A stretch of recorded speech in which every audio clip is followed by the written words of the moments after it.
Hello friends, welcome back to my channel.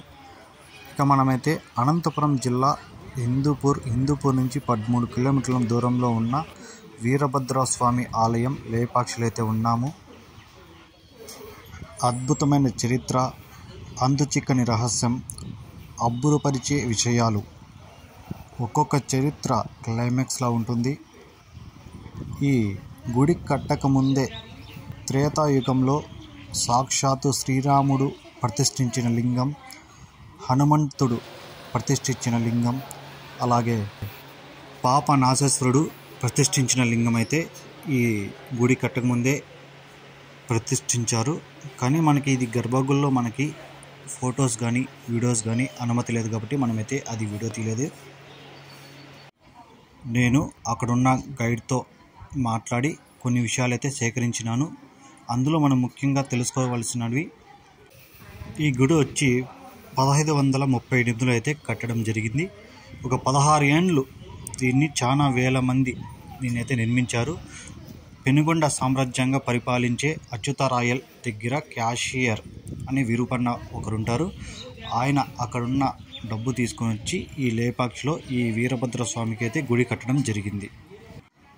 త్రేతాయుగంలో సాక్షాత్తు సీతమ్మ తల్లి మోపిన పాదం, ఆ పాదం ఎందుకు మోపాల్సి వచ్చింది? కొద్ది నిమిషాల్లోనే 2 శిల్పులు చెక్కిన అద్భుతమైన ఏకశిల నాగలింగం, థర్డ్ హ్యాంగింగ్ పిల్లర్, గాల్లో వేలాడే స్తంభం. గుడికి ఇదే కీ పిల్లర్. ఈ స్తంభం నేల మీద కూర్చుంటే గుడి పడిపోతుందా? ప్రపంచంలోనే అతిపెద్ద ఏకశిల నందీశ్వరుడు, 487 సంవత్సరాలు గడిచిన చెరగని రక్తపు మరకలు. ఈ అన్ని విషయాలు ఈ వీడియోలో తెలుసుకుందాం. ఈ వీడియో మీకు నచ్చితే ప్లీజ్ లైక్ అండ్ సబ్స్క్రైబ్ చేసుకోండి. సాక్షాత్తు సీతమ్మ తల్లి మోపిన పాదం.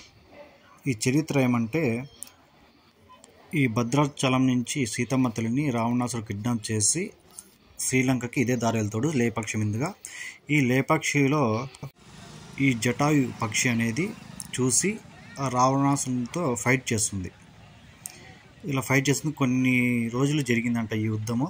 ఈ కొన్ని రోజులు జరిగిన తర్వాత రావణాసుడు కోపం వచ్చేసి దీని 2 రెక్కలు వచ్చి కట్ చేసేస్తాడు. కత్తి తీసుకొని నరికేస్తాడు. అది ఇక్కడొచ్చి పడిపోతుంది. ఇక సీతమ్మ తల్లి జాడ తెలియాలంటే రామునికి ఈ పక్షి అయితే ప్రాణంతో ఉండాలి. అప్పుడు సీతమ్మ తల్లి ఇక్కడ కాలు పెడుతుంది. ఈ పాదంలో అయితే వాటర్ ఎప్పుడు ఉంటాయి. ఆ వాటర్ అది తాగి ఆ పక్షి రామునికి ఈ విషయం అయితే చెప్పాలి. ఇప్పుడైతే వాటర్ అయితే ఈ ఎండకైతే ఆవిరైపోయింది. ఒక 2-3 నెలల ముందు కూడా వాటర్ ఉన్నాయంట. ఇక్కడ వానలు ఏమైనా పడితే వస్తాయి. ఇవి కూడా ఎక్కడి నుంచి వస్తాయో తెలియదు. ఇక్కడ వచ్చి పాచిగా ఉంది కదా, అక్కడి నుంచి అయితే వాటర్ వస్తాయి. ఆ పాదం మీద అయితే ఉంటాయి. ఇంకా ఆ పాదంలో ఉన్న నీళ్ళు తాక్కుంటూ అది ప్రాణంతో ఉంటుంది రాముడు వచ్చేంత వరకు. తర్వాత రాముడు వస్తాడు. రాముడికి వచ్చి ఆ జటాయు పక్షి అనేది ఇక్కడ ఇట్లా సీతని రావణాసుడు ఎత్తుకొని పోయాడని చెప్తుంది. తర్వాత అది చనిపోతే ఈ గుళ్ళోనే గర్భగుడిలో రాముడు ఈ జటాయు పక్షికి గుర్తుగా ఒక లింగాన్ని అయితే ప్రతిష్ఠిస్తాడు. మనకైతే అది గర్భగుడి ఉంటుంది కాబట్టి లోపల కెమెరాస్ నాట్ అలౌడ్ కాబట్టి మనమైతే ఆ వీడియోలో అయితే తీయలేదు. ఈ లేపాక్షి అనే ఊరికి కూడా ఈ లయపక్షి వల్లే ఈ పేరు వచ్చిందంట, జటాయు అని. ఇది వచ్చి రాముడు లేపక్షి అన్న వల్ల లేపాక్షి అని. కొంతమంది ఈ లయపక్షి అంటాడు. ఈ లయపక్షి అనుకుంటూ కొన్ని రోజుల తర్వాత ఇది లేపాక్షిగా మారిందని కొంతమంది అంటున్నారు. ఈ జటాయు పక్షి గుడి కాడి నుంచి ఒక 200 మీటర్ల దూరంలో అయితే ఇది స్టాచ్యూగా అయితే అక్కడైతే కట్టడం జరిగింది. నెక్స్ట్ గాల్లో వేలాడే స్తంభం. ఈ గుడి వచ్చి మెయిన్లోనే ఉంటుంది. ఇది స్తంభం ఎంట్రన్స్లోనే. ఈ గుడిలో ముందర డ్యాన్సింగ్ హాల్ ఉంది. ఆ డ్యాన్సింగ్ హాల్లో మొత్తం 70 స్తంభాలు ఉంటే 69 స్తంభాలు నేలకు తగులుకొని ఉంటాయి. ఈ ఒక్క స్తంభం మాత్రమే గాల్లో ఉంటుంది. ఈ గుడి వచ్చి 1538లో అయితే కట్టారు. 1902లో వచ్చి ఈ బ్రిటిష్ ఇంజనీర్ ఒకరు వచ్చి ఈ స్తంభాన్ని ఎందుకు ఈ గాల్లో ఉంది అని గుణపం వేసి కొంచెం కదిలిచ్చాడు. కొంచెం కదలడం వల్ల ఇక్కడ పైన ఉన్న ఇవన్నీ చూడండి చెరిగిపోయాయి. మీకు దగ్గరగా డైరెక్ట్ పోయి చూస్తే తెలుస్తుంది. ఆ 1902లో వాళ్ళు కదిలించడం వల్ల ఒక్క మూల ఒక 2% భూమికి తగులుకుంది. ఒకవేళ మొత్తం భూమికి తగులుకుంటే గుడి అయితే మొత్తం పడిపోతుంది. అందుకే అప్పుడు శిల్పులే చక్కగా దీన్ని అయితే పైన అయితే జాయిన్ చేశారు, కింద అయితే గాల్లోనే ఉంటుంది. ఈ ముందు వరుసలో పొడుగు టోపీ పెట్టుకుంటారు కదా, ఆయన విరూపన్న. ఈ గుడి కట్టించింది ఆయనే. పక్కన ఆయన తమ్ముడు, దాని పక్కన 2 కొడుకులు. ఈ తెల్ల టోపీ వాళ్ళు జక్కన్న, హంపన్న. మొత్తం ఈ గుడిలో వచ్చి 876 స్తంభాలు అయితే ఉన్నాయి. ఈ గుడి వచ్చి 5 ఎకరాల ఒకే బండ మీద అయితే ఈ గుడి అయితే నిర్మించారు. దీన్ని తాబేలు కొండ అంటారు. ఇదంటే ఈ కొండ అంతా తాబేలు షేప్, తాబేలు ఆకారంలో ఉంటుంది. అందువల్ల దాన్ని తాబేలు కొండ అంటారు. ఈ స్తంభాలు, ఈ గుడి, ఈ శిల్పాలు అన్నీ ఈ కొండలో ఉన్న రాళ్ళతోనే ఇవైతే చెక్కడం జరిగింది, కట్టడం జరిగింది. ఈ మొత్తం 5 ఎకరాలంతా ఒకే రాయి మీద అయితే ఈ గుడి అయితే కట్టడం జరిగింది. 1522లో స్టార్ట్ చేస్తే 1538 వరకు అయితే ఈ గుడి అయితే కంప్లీట్ అయింది. 16 సంవత్సరాలు ఈ గుడిని అయితే కట్టారు. ఈ గుడికి స్టార్టింగ్ పాయింట్ విఘ్నేశుడి విగ్రహం. ఫస్ట్ ఈ విగ్రహాన్ని చెక్కిన తర్వాత దీనికి పూజలు చేసి ఈ గుడిని అయితే స్టార్ట్ చేశారు. మన ఇళ్ళలో అంతే, మార్నింగ్ లేస్తూనే మనం విఘ్నేశ్వర స్వామికి పూజ చేస్తాం. తొలి పూజ ఆయనకే కాబట్టి సేమ్ అలాగే ఫస్ట్ ఈ విగ్రహం చెక్కిన తర్వాతే ప్రతి పిల్లరు, ప్రతి స్తంభము తర్వాత కట్టినదే. నెక్స్ట్ మనం తెలుసుకోవాల్సింది ఏకశిల నాగలింగం. ఇక్కడ వాళ్ళు మధ్యాహ్నం భోజనానికని ఇక్కడికి వస్తారు. ఇది వచ్చి ఒక బండలాగే ఉంటుంది.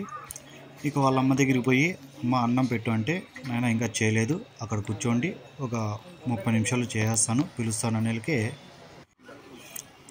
ఇది వచ్చి కిచెను. ఇక్కడే వాళ్ళమ్మ అన్నం చేసేది. ఇక అన్నం ఉడికేలోపు ఏం చేయాలి అని వాళ్ళమ్మ అన్నం చేసి, అన్నం ఉడికిపోయింది రాండి తిందురు అనే లోపు బయటకు వచ్చి చూసేసరికి ఆశ్చర్యం అయిపోతుంది. అంత టైంలోనే వాళ్ళైతే ఈ నాగలింగాన్ని అయితే చెక్కుతారు. ఇక వాళ్ళమ్మ చూసి ఆశ్చర్యపడిపోతుంది. ఆ ఆశ్చర్యానికి దిష్టి పడుతుంది ఆ లింగానికి. ఇక్కడైతే సిమెంట్ వేశారు. ఇక్కడ పాము ఉంది కదా కింద, దానికైతే ఈ మధ్య సిమెంట్ వేశారంట. ఆ చీలిపోతుంది అది. ఇక ఇలా పగిలిపోయిన రాయికి ఎవరు పూజలు చేస్తారని ఈ హంపన్న, జక్కన్న బాధపడుతుంటే కాశీ నుంచి ఈ లింగాన్ని తీసుకొని వచ్చి అచ్యుతరాయలు అనే రాజు ఇక్కడ ప్రతిష్ఠిస్తాడు. అప్పటి నుంచి దీనికైతే పూజలు జరుగుతూ ఉంటాయి. ఇది ఒక అద్భుతమనే చెప్పాలి. 1 గంట, 1.5 గంటలో చెక్కిన నాగలింగం ఇది. 487 సంవత్సరాలు అయినా కూడా చెరగని రక్తపు మరకలు. ఇవి వచ్చి రక్తపు మరకలు అంటే ఇవి కన్నులు, ఇవి విరూపన్నవి. ఈ అచ్యుతరాయల దగ్గర క్యాషియర్, మేనేజర్ ఉంటారు కదా, విరూపన్న. ఈ గుడి కట్టించేది ఈయనవే ఇవి. ఈ అచ్యుతరాయలు అనే రాజు చనిపోతాడు. తర్వాత ఆ స్థానంలోకి వాళ్ళ అల్లుడు వస్తారు. ఆ అల్లుడు వచ్చినాక ఈ విరూపన్నకి సరిపోయిన వాళ్ళు, వ్యతిరేకులు కొంతమంది ఉంటారు. ఆ రాజు దగ్గరికి పోయి, రాజా డబ్బు అంతా ఎత్తుకొని పోయి వేస్ట్ చేస్తున్నాడు, గుడి కట్టేస్తున్నాడు, గుడి తర్వాత ఆయన సొంతానికి కొన్ని వాడుకుంటేస్తున్నాడు అని వాళ్ళకి చాడీలు చెప్తాడు ఆ రాజుకి. ఆ రాజు కోపం వచ్చి, సరే విరూపన్న పిలుచుకొని రండి, వాడిని కన్నులు పీకేద్దాం అంటాడు. ఇంకా భటులు అక్కడ పోయి వాళ్ళకి చెప్తాడు, ఇట్లా నువ్వంట రా, నీ కన్నులు పీకేస్తానంట రాజు అని. ఇక ఈ మంత్రి విరూపన్నకైతే అర్థమైపోయి ఉంటుంది. ఇక అక్కడ పోయినా కూడా కళ్ళు పీకేస్తారు వీళ్ళు అని. ఇక అక్కడ పోయి ఎందుకు వీళ్ళ దగ్గర పగిసనం అయిపోవాలి అని తన 2 కళ్ళు తనే తీసుకొని ఆ గోడకు వేస్తాడు. ఆ మరకలే అవి, ఇప్పటికీ చెరగలేదు. ఆ కన్ను పీకేటప్పుడు ఈ కళ్యాణం కడుతుంటాడు. అంటే కైలాసంలో శివపార్వతులకి ఇలా పెళ్లి జరిగింది అని ఇది కడతా అంటాడు. ఇది వచ్చి అర్థం కంప్లీట్ అయిపోయింటుంది. ఇక్కడ ఈ దైవాలు వీళ్ళందరూ ఆ పెళ్ళికి వచ్చినట్టు, కైలాసంలో వచ్చినట్టు ఇక్కడ చూపిస్తుంటాడు. ఆ టైంలోనే ఇదైతే నిలిచిపోతుంది. తర్వాత ఎవరైతే దీన్ని కట్టడం లేదు. ఇంకా చాలామంది ఇవి రక్తపు మార్కలు ఇవి అంటుంటే 1902లో ఈ బ్రిటిష్ వీళ్ళు వస్తారు. బ్లడ్ శాంపుల్ కొంచెం తీసుకుంటారు. అక్కడ ఉన్నవి తీసుకొని టెస్ట్ చేస్తారు. అప్పుడు వాళ్ళకి అర్థమవుతుంది ఇవి నిజమైన రక్తపు మరకలే అని. అప్పటి నుంచి ఇవైతే 487 సంవత్సరాలు అవుతున్నా కూడా చెరగకుండా, వానకి నానుతున్నా, ఎండకి ఆరుతున్నా కూడా కొంచెం కూడా ఇవైతే పోవడం లేదు. ఇదొక అద్భుతం. ఇవి వచ్చి ప్లేట్స్. ఈ గుడి కట్టడానికి వచ్చిన వాళ్ళు తినడానికి ఈ ప్లేట్స్. అప్పుడు వచ్చి ఒక 8 అడుగులు అలా ఉండేవాళ్ళు జనాలు. ఇప్పుడైతే మనమైతే ఒక 5 అడుగులు 6 అడుగులు అయితే ఉన్నాం, కానీ అప్పుడైతే 8 అడుగులు. సైడ్కి అవి కర్రీ వేసుకోవడానికి, మధ్యలో రైస్కి. ఇప్పుడైతే ఒక ముగ్గురు తినే రైస్ని అప్పట్లో ఒకరే తినేవారంట. మొత్తం ఒక్కొక్కరికి ఒక ప్లేట్. ఇవి చాలా ఉన్నాయి. తర్వాత మనం తెలుసుకోవాల్సింది నందీశ్వరుడు.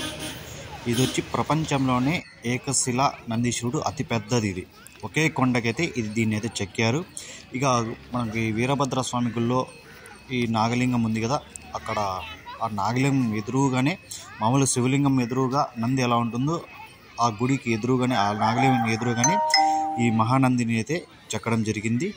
ఇది వచ్చి ఎత్తు వచ్చి 16 అడుగులు, పొడవు వచ్చి ఒక 21 అడుగు వచ్చి ఇంచుమించుగా ఉంటుంది.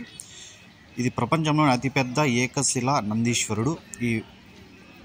ఆ నంది మెల్లో ఆ దండలు, ఆ నక్లీసు, ఆ రుద్రాక్షలు, ఆ గంటలు చూస్తే సేమ్ నిజం ఉన్నట్టు ఉంటాయి. దగ్గరికి చూస్తే మనకి ఇంకా మంచిగా అనిపిస్తుంది అది. ఇక నందీశ్వరుడు చుట్టుపక్కల చూసుకుంటే పార్కు, చిన్న పార్కు, చిన్నపిల్లలు ఆడుకోవడానికి సూపర్గా ఉంటుంది. ఇది వచ్చి జటాయు పక్షి. ఈ స్టాచ్యూ అయితే ఆ మహానందిని కాడి నుంచి కొంచెం ఒక 100 మీటర్ల పైకి వెళ్తే కొండ మీద అయితే ఈ స్టాచ్యూ అయితే కట్టారు. ఇది కూడా అద్భుతంగా ఉంటుంది. పక్కనైతే గుడి ఉంది. మనం ఎప్పుడైనా వెళ్ళినప్పుడు అక్కడ పోయి దర్శించుకోవచ్చు. ఎన్నో అద్భుతాలు, ఎన్నో ఆశ్చర్యపరిచే విషయాలు. ఇలాంటి అద్భుతమైన గుడిని ఖచ్చితంగా చూడాలి. మీరు ఒకరోజు ప్లాన్ చేసుకొని పోయి చూసుకొని రండి. సూపర్గా ఉంటుంది. Thank you all.